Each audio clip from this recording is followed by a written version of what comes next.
Hello friends, welcome back to the bench. So for the past few weeks actually, I've been trying to resolder the AM5 socket, right? And with very little success as far as the, actually getting it done. But I got the temperatures right in the sense that no melting, no overheating, no bulging on the board, and no ripped pads and all that good stuff. So since I have that figured out, I can just keep trying and trying for as long as I have replacement sockets, right? Because the board is still good. Initially when I started doing this, some boards I would just mess up, some ripped pads or the board overheated and all that stuff. Now I received a lot of comments from you guys with a lot of advice, and number one advice I get, and everybody seemed to agree, that I should sorry, that I should remove the heat sinks. Now the reason I haven't been removing heat sinks is because I didn't think they would actually impact the temperature that much. First of all, they're fairly far away. The heating is around here. They are pretty sizable, for sure, and that should and that should impact the heating curve or the temperature curve at least slightly, maybe significantly. Could be. But I didn't have the issues with actually melting solder. I had the issues with aligning the socket, right? The socket is nicely soldered, just not aligned. So some pins are not actually touching, or the solder is actually not on the pads where it's supposed to be. That's why in some places you can just slightly lift it up, because it's not soldered in there. And so that's why I was kind of reluctant to do it, because I figured, how is the removing the heatsink is gonna help me aligning the socket, right? But yesterday, I think it was yesterday or today, I received a comment that the socket will self-align, which I haven't observed yet, but I was hoping that it would be the case, right? But it will only align itself if all the solder balls are melted at the same time and relatively quickly. So the temperature distribution, basically. Now heat sinks might impact that for sure. So yes, I'm gonna remove the heat sinks, but my main reason for removing the heat sinks is not actually the temperature. Is what I realized later is that there's going to be pads underneath between the heatsink and the MOSFETs, right? And as I heat up the board to about 130, 140, that is a lot higher temperature than these pads are designed to work in. So I might be damaging those pads. So for that reason, mainly for that reason, I'm going to remove the heat sinks. But I will also observe if the socket will, if there's any difference once I remove the heat sinks.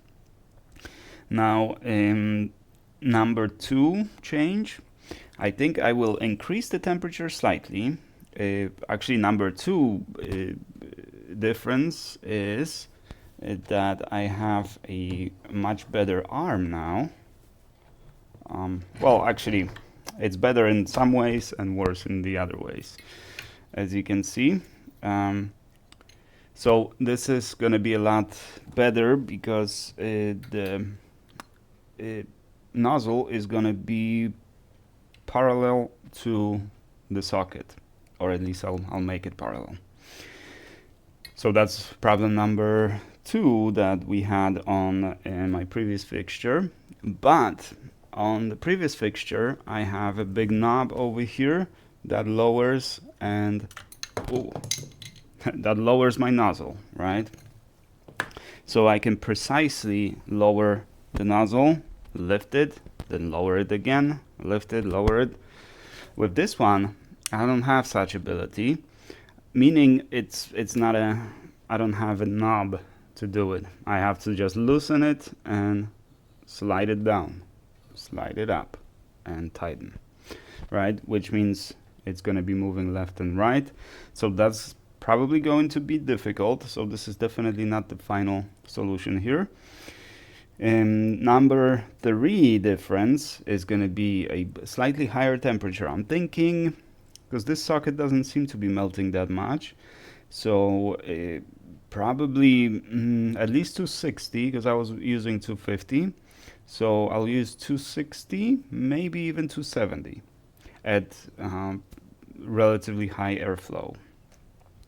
Number 4, I'm gonna use the flux, but this time, because normally what I do, I told you guys, I just take a brush and a little flux and I brush it here, I brush it on the board, and I place the socket. But by the time the solder is ready to melt, all that flux evaporated already, right? It burned off. So number 4 difference is going to be injecting flux right before, so after I start heating it up with the nozzle, wait a little bit, maybe wait for the temperature to go to 250. And then I'm going to apply some flux around, right? Let it just flow inside, just how we do with the BGA chips. Then number 5 difference is going to be that I'm going to be tapping on the side and see if this will self-align. So the idea is, or the suggestion from you guys, or at least from one viewer, is that the socket will self-align as long as the temperatures are right and evenly spread. And I believe you, because that was my first impression when I was looking at it. Because yeah, sure, we have those little legs, right, that the socket is standing on, but there's so many balls over here that it should self-align. It should have enough power, enough kinetic energy to actually pull itself into position.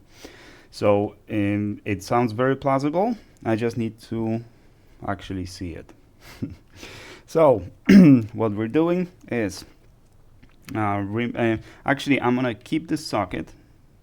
Yeah, I'm gonna keep this socket first and see if it will self-align this socket, right? I don't want to waste another socket on the new, because I'm changing 4 things or 5 things, and typically you should change only one thing so you know what the impact of that one thing is.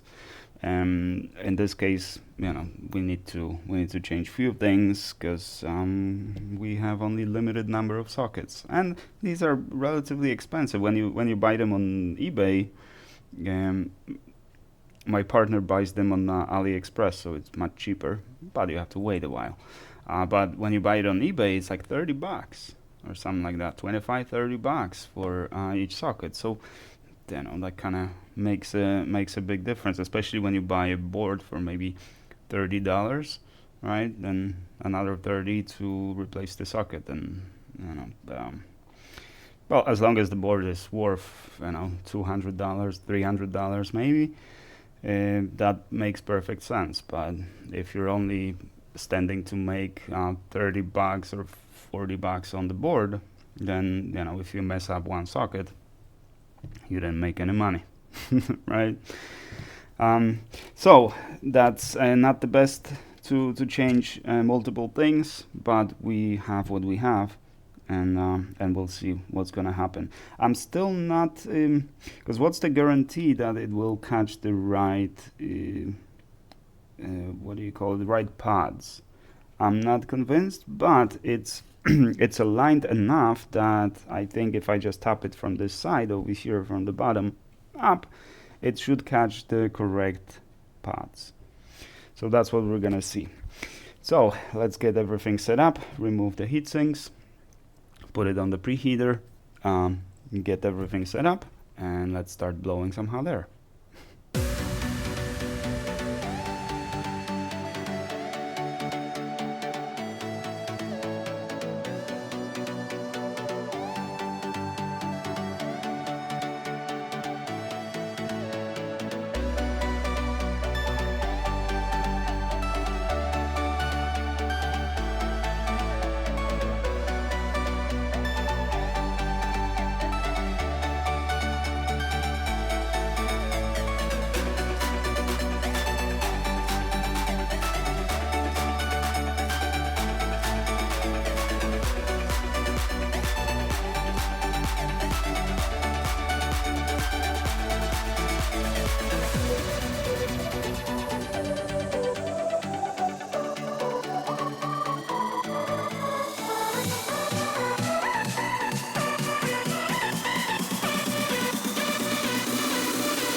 Alrighty, so here are the results.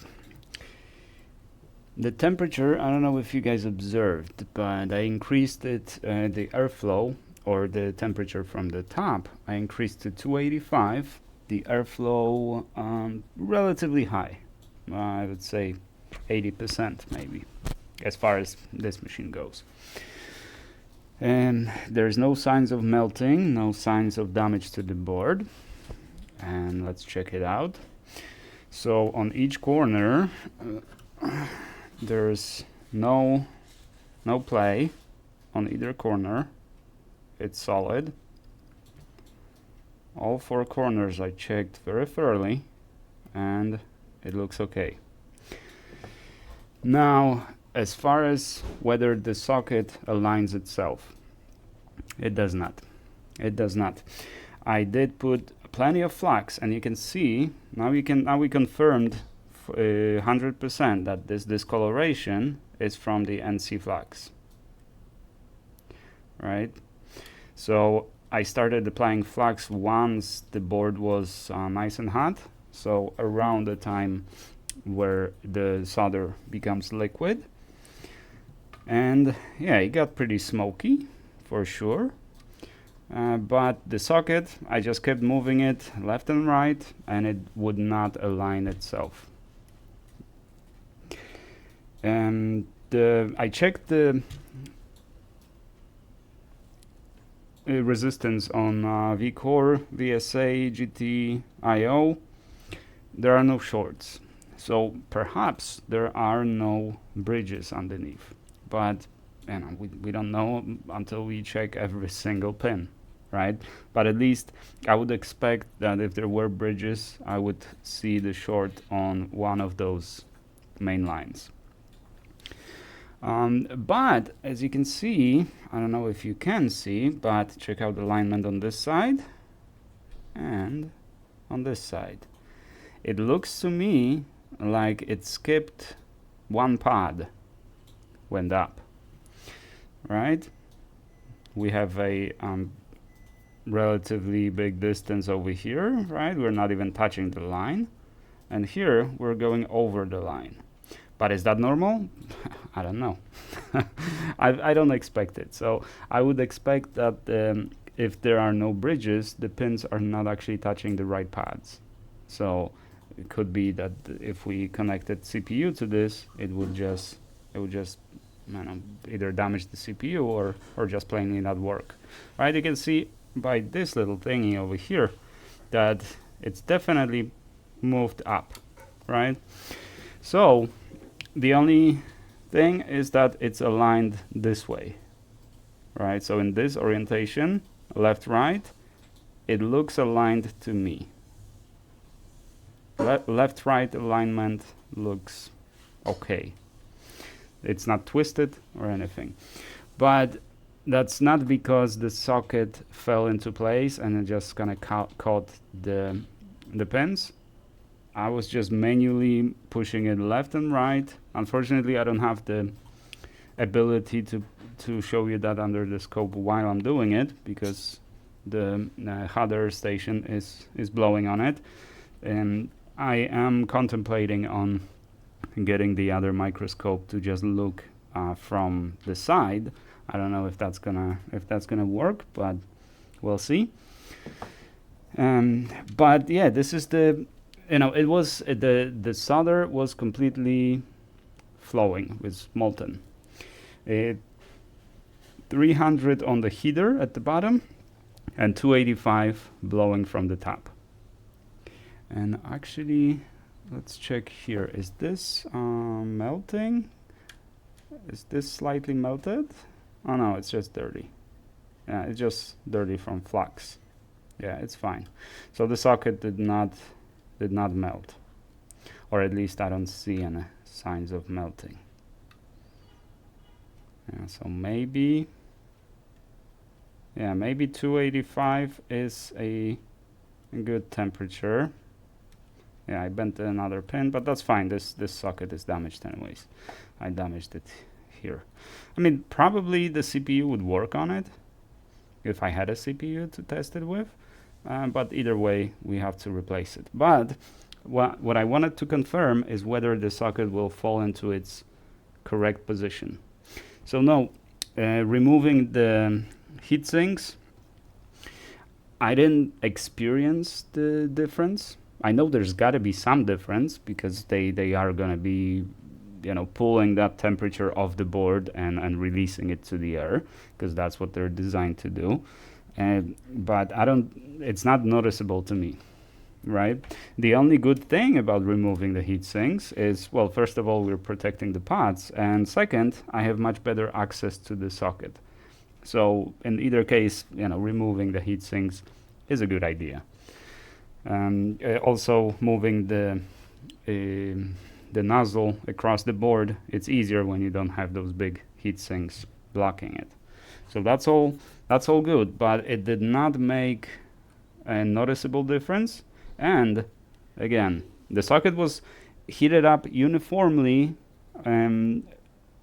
Not at the same time. It looks like this side loosened first, and this side over here, this corner, loosened last.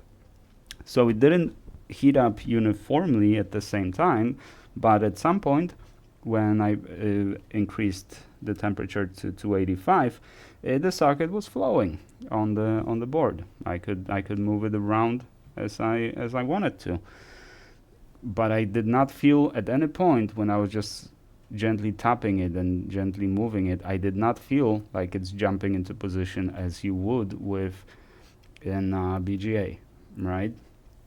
So I don't know. I believe you guys that the comment saying that it will jump into place if you get the temperatures right and stuff. I believe you guys, but I cannot reproduce it.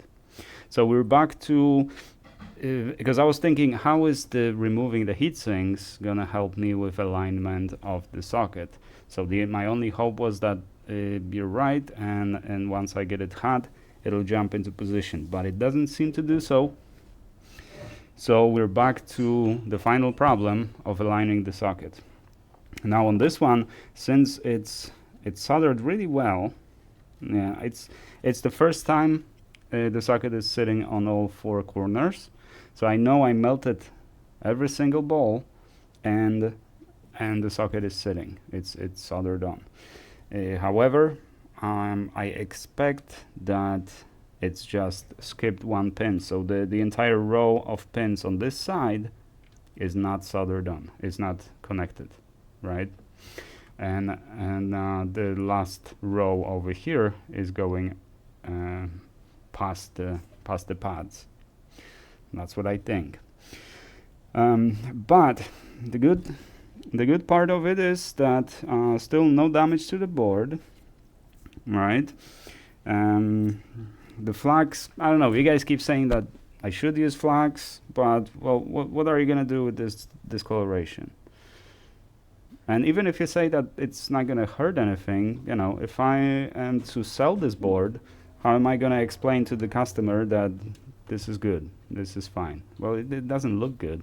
It doesn't look fine, right? It's the same with the, if there's a bent pin or something like that. You can no longer sell it as a working board because it has bent pins. Yeah, it might work. The computer I'm recording on, that was the computer on 1151 socket that I just bent pins into position, and it's working until this day. I replaced the PCI Express board, and again it works until this day. So yeah, it can work, but you can no longer sell it as a working refurbished board because there's visual damage to it, right? So I don't know. As I said, I believe you guys, but I cannot reproduce it. So we're back to square one, how to align the socket. So I think we're gonna just build a metal piece that will just help me align the socket. Or I don't know, maybe I just should keep trying. Because the comment was that it's alignment is red herring because it should jump into position, but you first have to align it more or less, then maybe it'll jump into position. Because if you misalign it, meaning, you know, you move the entire row, which is, you know, this little, if you move the entire row, then yeah, it's going to catch, it's going to sit and everything, but it's going to have wrong pins connected to the wrong pads on the board. So that still doesn't help me. So I don't know. I don't know. I'm going to have to think about it. So these are my results. I mean, it's nice that the socket is the first one that is completely soldered on. So yeah, the temperature 250 that I was blowing on, it was not enough to melt the solder enough for every pin to catch. That was probably the problem. And maybe that also results in misalignment, because it's easier to align when the solder is molten. But again, how do I align it once it's on the tool? Because I can see on this side, right? That's why it's aligned on this side, but I can't see on all four sides because the nozzle is blocking it. I don't know. Well, anyways, these are my results. Please feel free to comment down below. I read every single one, and on the comments on Discord as well, with hints and suggestions and stuff, and I'm willing to try anything. As long as it makes sense, I'll try it. I'm not going to be stubborn. No worries. Well, with that, thank you guys very much for watching. I do appreciate you, and I shall see you in the next one.